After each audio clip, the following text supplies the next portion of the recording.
সেদিন সালাউদ্দিন সাহেব বিএনপির উনি বললেন ভারত আমাদের বন্ধু রাষ্ট্র। তো আমি ওনাকে বলতে চেয়েছিলাম যে ভাই আপনি পলিটিক্যাল সায়েন্সটা একটু পড়েন, কারণ রাষ্ট্রের কোনো বন্ধু হয় না, রাষ্ট্রের কিন্তু কোনো বন্ধু হয় না, রাষ্ট্রের খালি স্বার্থ। রাষ্ট্র আমার স্বার্থ কার সেইটা বুঝিয়ে কেউ আমার শত্রু কেউ আমার বন্ধু। আমার জন্য বন্ধু ফরএভার এরকম কথা পলিটিক্যাল সায়েন্সে নাই, মানে ইন্টারন্যাশনাল রিলেশনে নাই। এটা একটা বাজে কথা যে ওই রাষ্ট্র আমার বন্ধু, রাষ্ট্রের কোনো বন্ধু নেই। এটা ইন্ডিয়ানরা বিশ্বাস করে। চাণক্য কয়েক হাজার বছর পরে কিন্তু আগে কিন্তু এটা লিখে গেছে যে তোমার নেইবাররা কিন্তু তোমার সবসময় শত্রু। এটা চাণক্যের অর্থশাস্ত্রে আছে। তার নেইবারদের দিকে নজর রাখবা, ওরা আমার শত্রু। তো আমাদের শত্রুকে আমরা জানি না। তো আমি আর্মস কিনছি কার জন্য? তার বিরুদ্ধে যুদ্ধ করার জন্য। বলেন আপনি এই যে হাজার হাজার কোটি কোটি টাকা করে আমরা কী বলে যুদ্ধ জাহাজ কিনবে, রাফেল কিনবে না কী কিনবে জানি না, আপনারা বলতে পারবেন। কিন্তু কিসের জন্য কিনছেন? কার জন্য? তার বিরুদ্ধে যুদ্ধ করবেন। পেনিট্রেশনটা এমন জায়গায় পৌঁছেছে যে আপনার বাংলাদেশে কোনো সেক্টর নাই যেখানে আপনার রড পেনিট্রেশন হয় নাই। আপনি আমাদের যে এত এখানে রিটায়ার্ড আর্মি অফিসাররা বসে আছেন, আপনাদের সামনেই বলছি, আমাদের এত গর্বের আর্মি সেনাবাহিনী, সেখানে কি আপনার রড অফিস ছিল না? যেখানে আপনার ডিজিএফের অফিস ছিল ক্যান্টনমেন্টের ভিতরে, ডিজি অফিসের অফিসে। জানতো না আর্মি অফিসাররা? জানতো তো? বলে নেই তো?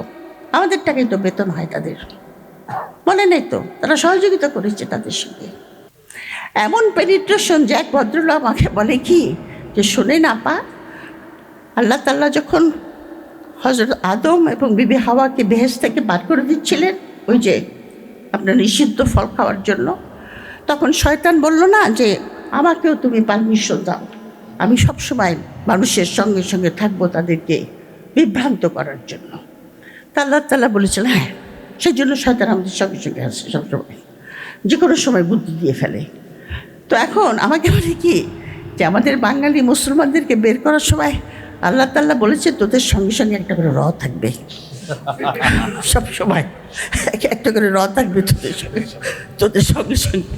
আমি বললাম তাই নাকি? বল আপনি জানেন না? আমি ও আচ্ছা তাই। বাট এনিওয়ে আমি শর্ট করব। পেনিট্রেশন খুব গভীর।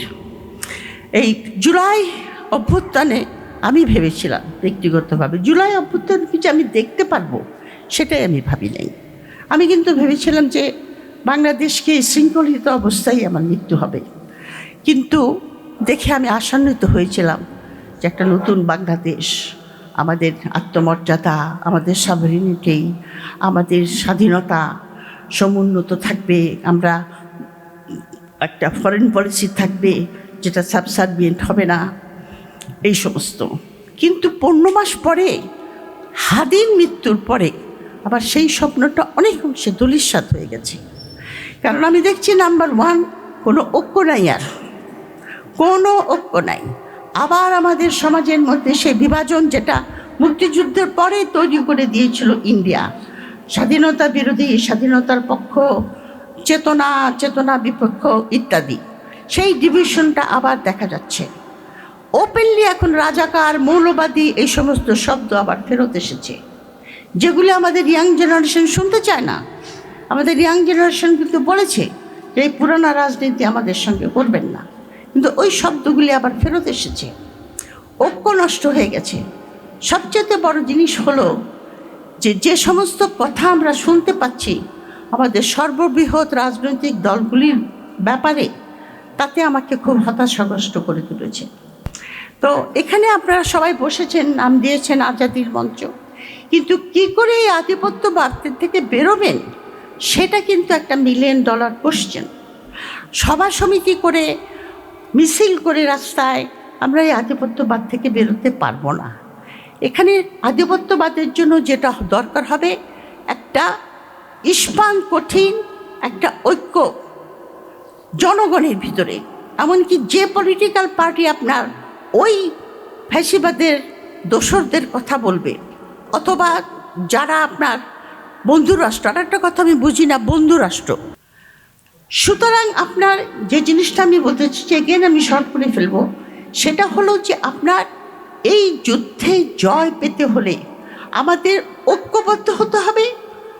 দ্বিতীয়ত যে জিনিসটার উপর আমি ইম্পর্টেন্স দেব সেটা হলো আমাদের জ্ঞান চর্চা এবং বুদ্ধিবৃত্তিক চর্চা বাড়াতে হবে। এখানে আমাদের গবেষণা রিসার্চ টিম, রিসার্চ কেন্দ্র গড়ে তুলতে হবে, যারা আমাদের সভরেনিটি, আমাদের স্বাধীনতা, আমাদের বেঁচে থাকার অধিকার, আত্মমর্যাদা এগুলি নিয়ে তারা রিসার্চ করবে এবং সেটাকে আপনার সংরক্ষিত বা করার জন্য কি কি পদক্ষেপ নেওয়া উচিত সেগুলি তারা বলবে।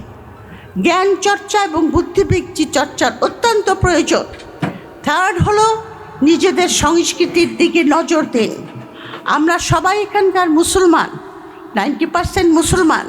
তবে এই কথাটা আমি একটু বলে যেতে চাই, সেটা হলো যে লাইক এনি আদার রিলিজিয়ান, ইসলামের মধ্যেও অনেক আপনার ডিভিশন আছে। প্রথম ডিভিশন তো আপনার শিয়া সুন্নি, তারপরে আমাদের মধ্যে আপনার বাহাই আছে, কাদিয়ানি আছে, তারপরে ওর নাম কি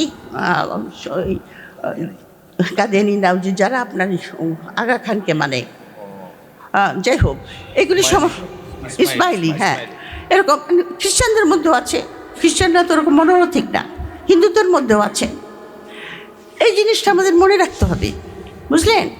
আর এখানে আমাদের সংখ্যালঘু লোক আছে, পাহাড়ি আছে, আবার একটা কোনো মনোরথিক হোমোজেনিয়াস, ওই সেন্সে মনোজেনিয়াস যে হোমোজেনিয়াস সবগুলি আমরা মুসলমান এবং বাঙালি, কিন্তু আমাদের অন্য ধর্মাবলম্বী অন্য ভাষাভাষী লোক আছে, তাদের সঙ্গে আমাদের যেটাকে আমরা বলি যে আপনার ইন্টিগ্রেশন দরকার, সেটা করতে হবে। আর আপনার ধর্মের নামে যে একটা কঠোরতা, এটাকে আপনার বাদ দিতে হবে। এই যে আপনার কথায় কথায় আমরা একটা করে হাদিস ছেড়ে দেই আর ফতোয়া জারি করি, এগুলি বন্ধ করতে হবে। আপনার এই যে আমাকে একজন সারাক্ষণ খালি হাদিস শোনায়, আমরা আপনার হাদিসগুলি তো ইচ্ছাতুল হাজির বলে কি, আমরা আপনি যেটা ইচ্ছা করেন সেটাই হাদিস বলে চালিয়ে দিচ্ছেন, তো ইচ্ছাতুল হাজির ছেড়েন না। তো আমার কথা হলো তাই, বুঝলেন। আমাদের ধর্ম যদি আপনি ডিপলি পড়েন, আমি ইসলামিক স্কলার না, ডিপলি যদি আপনি পড়েন, ইসলাম বলেছে তুমি জাস্টিস এস্টাবলিশ করো, অন্যায়ের বিরুদ্ধে তুমি যুদ্ধ করো, এক্সপ্লয়টেশন বন্ধ করো। সবচেয়ে বড় কথা ইসলামে যেটা বলেছে যে তোমার পিউরিফিকেশন অফ দি হার্ট, এটা তোমার প্রয়োজন, ক্যারেক্টার ফরমেশন প্রয়োজন। সুতরাং এই কথা বলি আমি শেষ করব, যে যুদ্ধ আপনাদের পদধ্বনি পাওয়া যাচ্ছে, সেই পদধ্বনি আমার কানেও এসে পৌঁছেছে, কারণ আমি অবজার্ভ করি এবং আমি আতঙ্কিত। এই যুদ্ধে জয় করতে হলে আমাদের আর একটা জিনিস এই ফোরাম থেকে আমি সবার কাছে রাখতে চাই, যে আমরা একটা দাবি করব যে সব পলিটিক্যাল পার্টি তাদের ম্যানিফেস্টোর ভিতরে বলবে যে তাদের কী জাতীয় ফরেন পলিসি হবে, এবং এই কথাটা বলবে যে যেখানে যা কিছু চুক্তি হয়েছে, ইন্ডিয়ার নাম বলার দরকার নেই, যেখানে যা কিছু চুক্তি হয়েছে সব চুক্তিগুলি আমরা রিভিউ করব, এবং এই চুক্তিগুলি যেগুলি দেশের স্বার্থবিরোধী সেগুলি বাতিল করব। এটা প্রত্যেকটা পলিটিক্যাল পার্টি যারা কন্টেস্ট করবে ইলেকশনে, তাদের ম্যানিফেস্টোতে এটা ইনক্লুড করতে হবে। এটা এই ফোরাম থেকে এই দাবিটা যাওয়া উচিত, এটাই আমার সাজেশন। ধন্যবাদ।